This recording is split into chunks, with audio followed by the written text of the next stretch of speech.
Good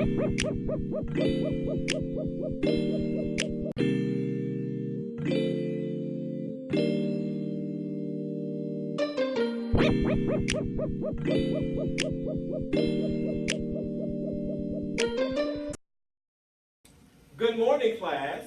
Today we are going to dive into our lecture for today on the rhetorical situation. If you have taken a look at the course calendar, you will take note that the very first essay is coming upon us very quickly. And our very first essay is going to ask that you read a text and you analyze that text for its use of what we call, or what Aristotle called, rhetoric. So we're going to begin today with the rhetorical situation and practice the skill of rhetoric, as you will be using that in your first major paper. So by the end of this lesson, you should be able to identify the rhetorical situation of a written or spoken argument. And then lastly, we're going to analyze the relationship between speaker, audience, and subject. All right, so let's talk about this word rhetoric, right? Have you all ever heard of the word rhetoric? Maybe you know what it means, or maybe you've heard it from somewhere. Okay, I see a couple of your hands going up. Would any of you like to share what the word rhetoric means, or where you may have heard it from? All right, yes, sir. When I think of the word rhetoric, yes, I think of irony. Okay, all right. Thank you for sharing that. Anybody else? All right, yes. Okay. Oh, you heard it from your English class? All right, awesome. Anybody else? Remember it from high school, my English class. Okay, all right, so you remember from your high school English class. All right, very good. So rhetoric is a term that was introduced by Greek philosopher Aristotle, right? And Aristotle said that rhetoric, or he defined rhetoric as the faculty of observing in any given case the available means of persuasion. All right. So in other words, rhetoric is the art of finding ways to persuade an audience. Right. It is the means, it's the tactics that we use in order to persuade an audience, to argue a point. Right.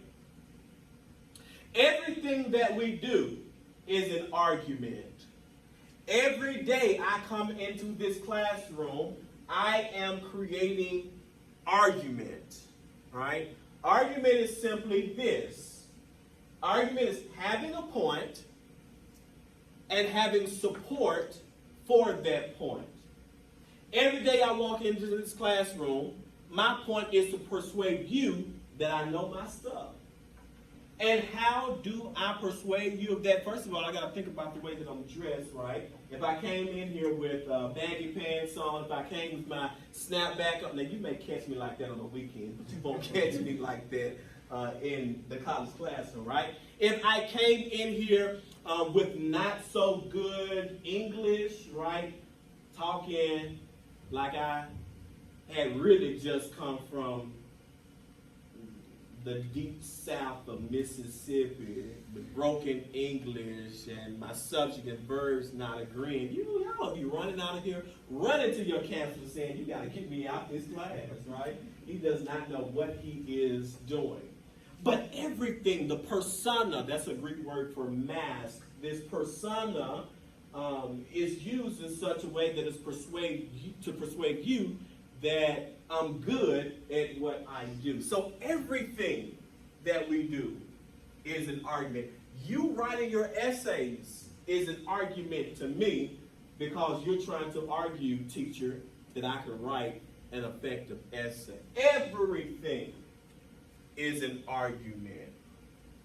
Now, I won't go over the historicity of rhetoric, but just take note that there are 5 canons, or there are 5 stages to rhetoric. The first stage is invention, right? How do we invent text? How do we start off with our writings? How do we start off with our speeches? And of course, if you know anything about English courses, there are various ways that are tactics or plans that we can use to invent text or at least get words on paper. Okay, even if it may not be the best draft, we want to at least get word on paper. So how do we invent text? And then secondly, arrangement. We have to think about how we arrange the bigger ideals, our paragraphs. And then even on a more basic level, how do we arrange our words and our sentences? Thinking about stylistic devices, such as maybe you've heard of ethos, pathos, logos, right? You've heard of figurative language terms such as simile or consonants, right? How do we use all of those effectively to persuade our audience? And then memory. Now, for the purpose of this course, because we are in the 21st century, we don't have to rely on memory. But back in Aristotle's day, they didn't have the invention of the printing press, and so they actually memorized all of their speeches, and they memorized all of their texts, right? And then lastly, delivery. Again, they didn't have the printing press. They couldn't deliver on eCampus, right? So they had to verbally give their speech. So delivery, we're talking about, how we give the speech, right? What is our body language, our posture? When do we raise our voices to perhaps emphasize certain points, right? So delivery, how do we give this speech so that it is effective? All right, there are three very important terms that I want to give to you today that you need to know before you leave class. That is occasion, right? Here's the definition for occasion. Occasion is the time and place in which a text was written or spoken. Okay? Again, occasion is the time and place in which a text was written or spoken. Additionally, context, circumstances, atmosphere, attitude, events surrounding the text.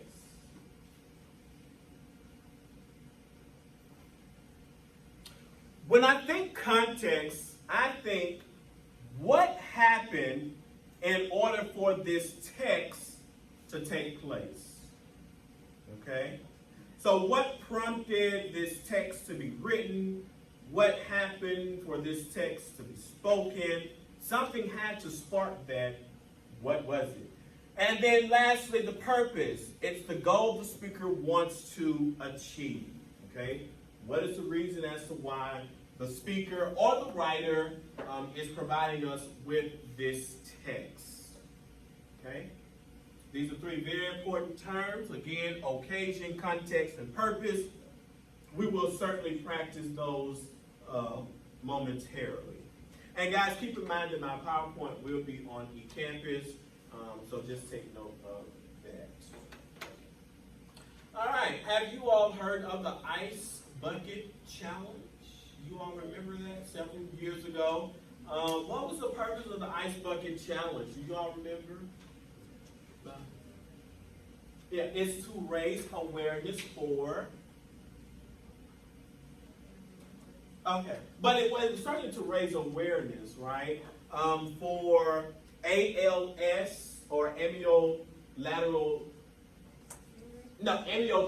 lateral sclerosis, ALS, aka Lou Gehrig's disease, right? Did you all know that Lou Gehrig was the name of an individual? Yeah, I don't have any baseball fans, even though it was like way back in the day, right? So Lou Gehrig is the individual who was plagued with amyotrophic lateral sclerosis, aka Lou Gehrig's disease, if you've heard of that. And he gave a speech when he found out about his sudden illness. And so we're going to take a look at that speech that he gave, and we're going to analyze that speech for its occasion, context, and purpose. This is his farewell speech. All right.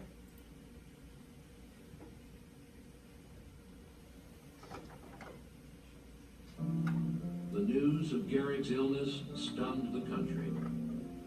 And on July 4th, a huge, sad crowd packed Yankee Stadium to pay tribute to their beloved hero.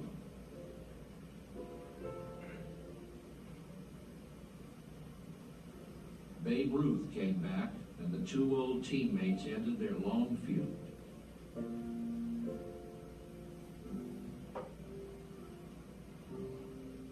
Manager Joe McCarthy presented him with a trophy.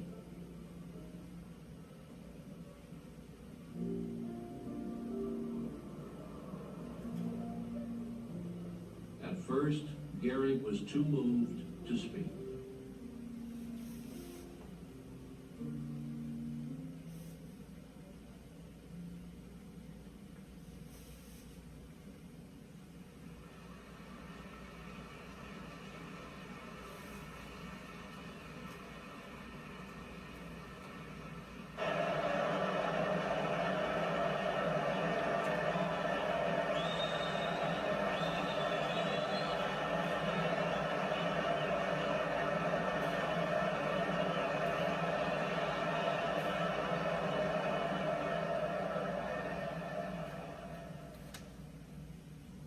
I have been walking on ball fields for 16 years,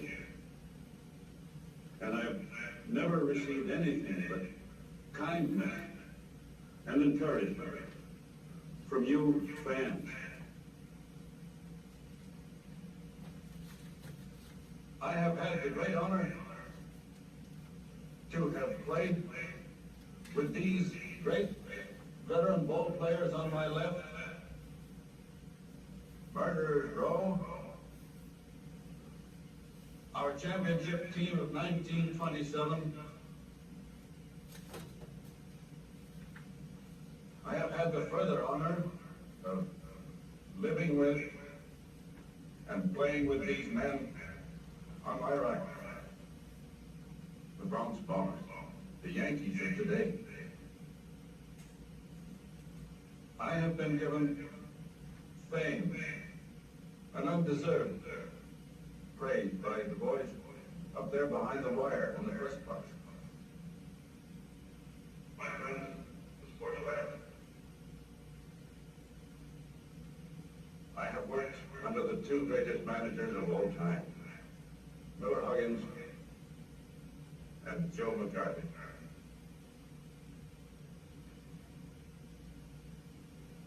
I have a mother and father who fought to give me help and a solid background in my youth.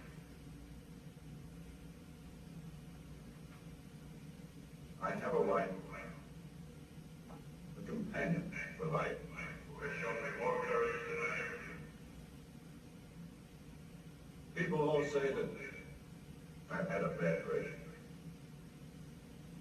But today, I consider myself the luckiest man on the face of the earth.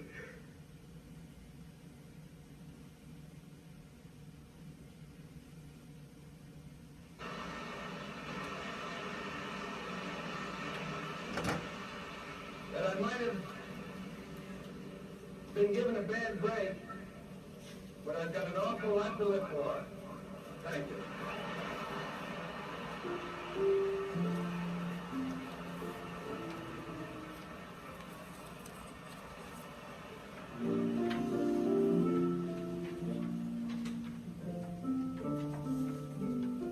He died 2 years later of what is now called Lou Gehrig's disease.